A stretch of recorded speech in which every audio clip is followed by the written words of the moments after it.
Oh, so many politicians on the TV. Let's see what this fella has to say. Citizens of West Puddingham, a great terror is upon us. Calamity but a hair's breadth away. Those people in East Puddingham, as we speak, they plot against us. They don't share our values. They say tomato instead of tomato, and hot dish instead of casserole. In short, they wish to destroy our way of life.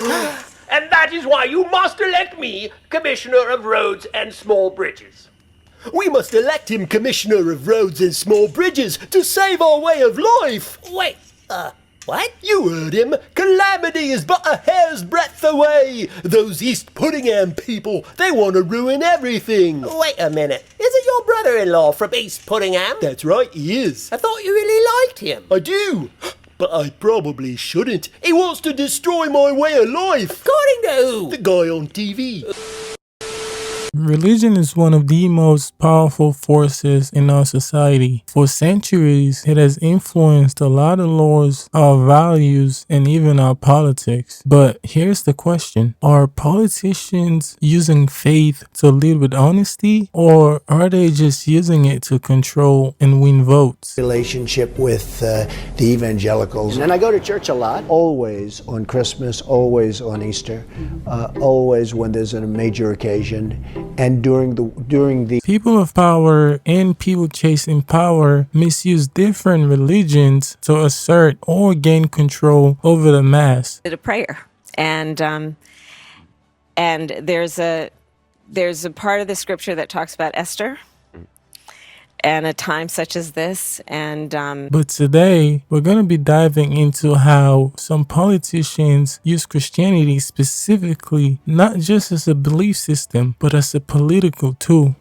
We need to be the party of nationalism, and I'm a Christian and I say it proudly. We should be Christian nationalists. Let's start with this. Most Americans believe in God or have some sort of Christian background. That means religion connects deeply with people's emotions, their sense of right and wrong, their family traditions, and their identity. Politicians know this very well. So when a candidate says, "God bless America," or "I pray for this country every day," it creates trust. It signals to the voters that I share your values or I'm one of you guys, and it works.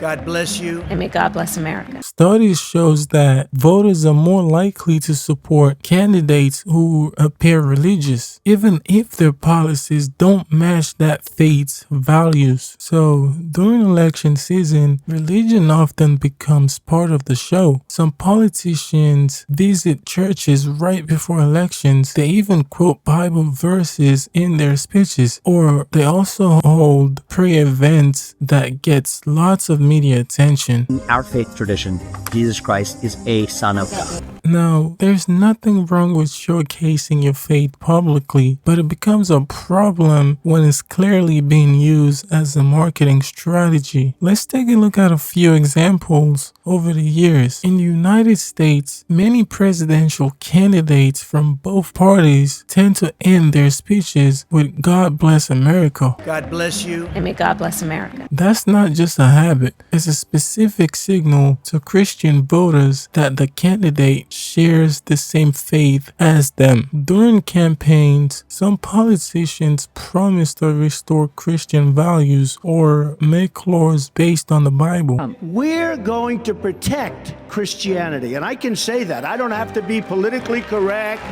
These phrases attract a lot of religious voters, but after elections, those promises tend to disappear. In some states, candidates attend these mega churches during campaign season, knowing that cameras will be there. The goal isn't always about worship. It's never really about worship, in my opinion, of course. The main goal here is visibility. It shows them as the Christian candidate. I mean, at the end of the day, it's a powerful strategy, to be honest, because religion touches a lot of people's hearts. And believe it or not, some people believe that voting for a Christian candidate is them making Jesus happy. We are the Christian Taliban. Now, using religion for votes is one thing, but using it for control is on a whole different level. Throughout history, some leaders have used Christianity to silence a lot of critics and gain more power. In the United States, some politicians tend to claim that their policies are God's will, making it harder for people, especially Christians, to question them without feeling guilty or unfaithful. And thank God, Lou, we have a president in Donald Trump who realizes he has both a biblical and a constitutional responsibility to put the interest of America above the interest of any and every other country in the world. Another example is Russia. The government in Russia has closely tied itself to the Orthodox Church. The church almost always supports the government messages, while the government also gives the church special treatment. It keeps both powerful and difficult for people to go against. Но мы их торгуем продаем через торговую сеть, а денежки идут в церковь. Ну, нам нужны церковь. Опять, куда идут церкви? Because the people gift us their goods. And sometimes the people send to Russian people cigarettes through the church. But the church never sell these cigarettes or alcohol. The special government organizations and special secular organizations sell the cigarettes, all distribute these cigarettes.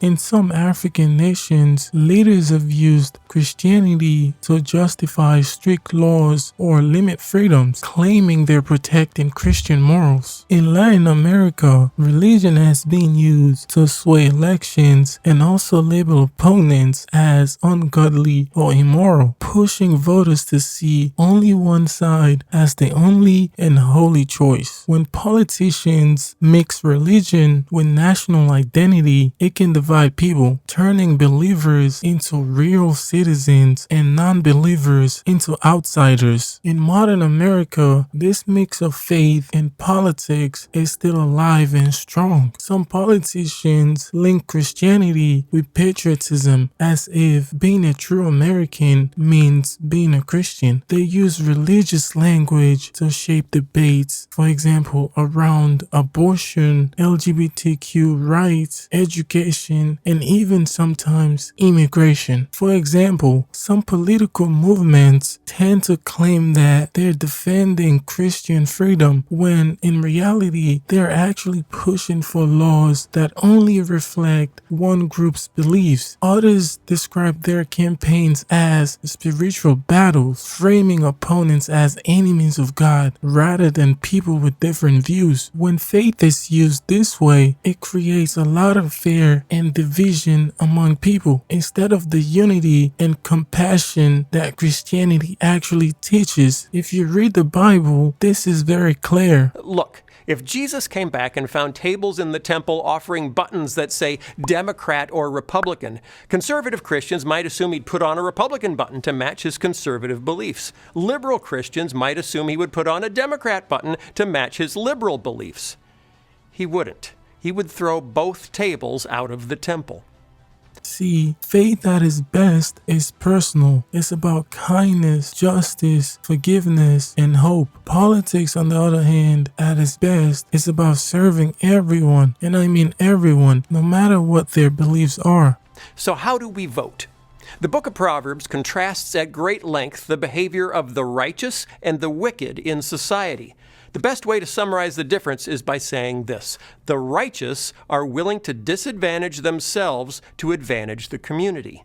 The wicked are willing to disadvantage the community to advantage themselves.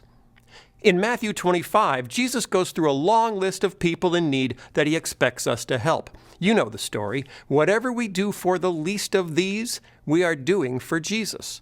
And of course, the greatest commandments, the ones that sum up the entirety of the law according to Jesus. love God and love your neighbor as yourself. So how do we vote? We vote to advantage our communities, even if it disadvantages ourselves. We vote for the benefit of the least of these, wherever they are in the world. We speak up with our votes for those who can't speak up for themselves. We vote for the good of our neighbors and the flourishing of our world. So who counts as the least of these? The unborn? Yes. The poor? Yes. Immigrants and refugees?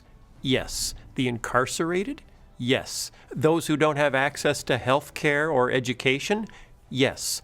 Those that are affected by climate change or racial injustice? Yes. As a politician, you worry about serving everyone and let God worry about people's religious beliefs. True Christians believe that there is life after death. So, if you truly believe that someone's religious views are demonic, as a politician, you let them worry about how they're going to explain themselves to God in the afterlife. Because at the end of the day, that's not your job as a politician. When politicians start using faith as a tool, both faith and democracy suffers. People stop trusting religion and they stop trusting politics. I know this personally because at one point in time, I was looking for answers and I started reading the Bible while also following politics on the side. What I noticed is that most of these political figures that portray themselves as super Christians aren't actually following the Bible, or better yet, they pick and choose parts of the Bible that aligns with their agenda. This turned me off to politics and would have definitely turned me off to religion as a whole if I didn't know that they were cherry picking verses from the Bible, or in some cases directly contradicting what's in the Bible. So what can we do about all this? Well, we can begin by asking questions like, does this politician actually live by the values they preach? Are they using religion to bring people together or to divide and control? Would their policies help people of all beliefs or just our own group? Because at the end of the day, policies have to help everyone, not just a specific group of people. Now, religion, as most of us know, can be a beautiful source of hope and moral strength. It also gives people a sense of community, but when it's turned into a political weapon, everyone loses and pays the price for that loss. At the end of the day, it's up to us to tell the difference between genuine faith and political theater. So next time you hear a politician talk about God, think about what they're really saying and what they're really doing. Always fact check all these political figures, especially the ones you watch or listen to on the regular, because these are the ones that subconsciously alter your belief system. So I'm just gonna leave it here for now, folks. Thank you for watching. If you found this video helpful, hit the like, subscribe, and share this video with somebody who cares about the truth. And remember, you don't know what you don't know. Stay blessed. I'm Presbyterian. Boy, that's down the middle of the road, folks, in all fairness. 2 Corinthians, right? 2 Corinthians 3:17. That's the whole ball game.